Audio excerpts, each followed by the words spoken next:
Boyo, how can I become good at the Counter-Strike without practicing? Here we go. The first tip is a short one. Don't talk when you're dead unless you have vital information to share. Don't be the zombie of the team, say your last words and be quiet. We all hate it when we're clutching and someone thinks he has to yell down his microphone to tell us how to play the game. Second tip, call instead of raging. In CS, seconds matter. Knowing the location, HP or weapon of an enemy just a second earlier can be the difference between getting the frag and potentially winning the round or being the frag. The round isn't over when you die, so treat your mates like you expect them to treat you, give them information as fast as possible. Nobody cares about all the swear words you know, how you are on his head and how shit 64-tick servers are. You die, you call, and you're quiet.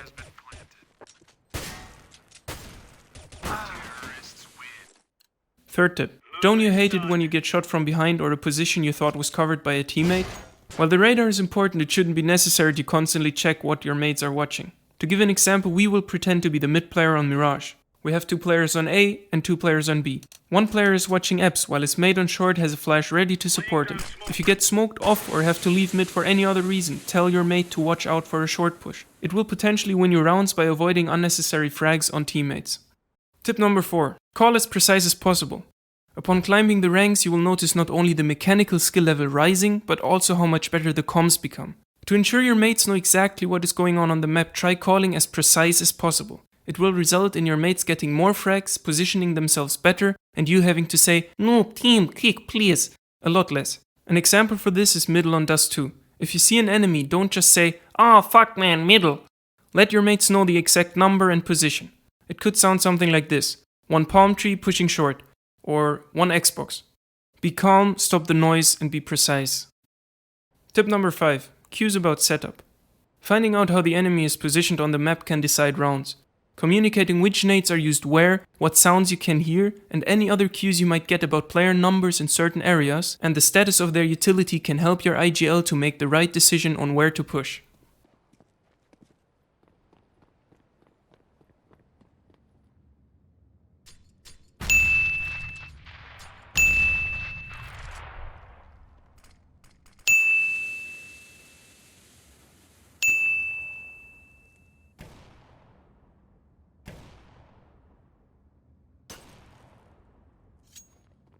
Tip number 6. Prioritize. The most important piece of intel you can give your mates is the location of an enemy. There's not much merit in just saying how many HP they have left if nobody knows where they are.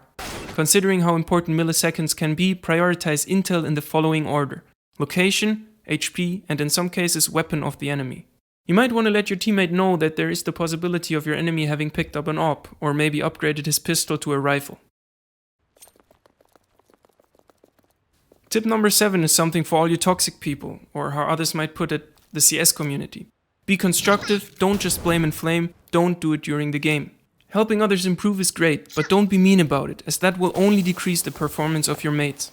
If you have tips for someone that made a mistake or has a bad habit, tell them in a constructive way so they don't feel attacked by you. If you have the chance to do it after the game is over, or if it is possible to do it in a short amount of time, slip it in during the freeze time or a timeout. Doing it while rounds are ongoing will only result in people being less concentrated and intel being overheard.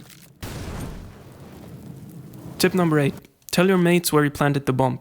By telling your mates where you planted the bomb, you will ensure better after-plant positions, and also a huge advantage for them as they will not have to defend the site, but instead can hide and listen for the diffuse sound. With these 8 tips, which you can apply by just having heard them, you can become a better teammate, and with that a better and more useful player to the team. They might not seem that important at first, but once put to use, they can heavily influence the game. If you enjoyed the content, make sure to like and subscribe, as I will upload more videos of this sort, and also because it makes my day. Boyo!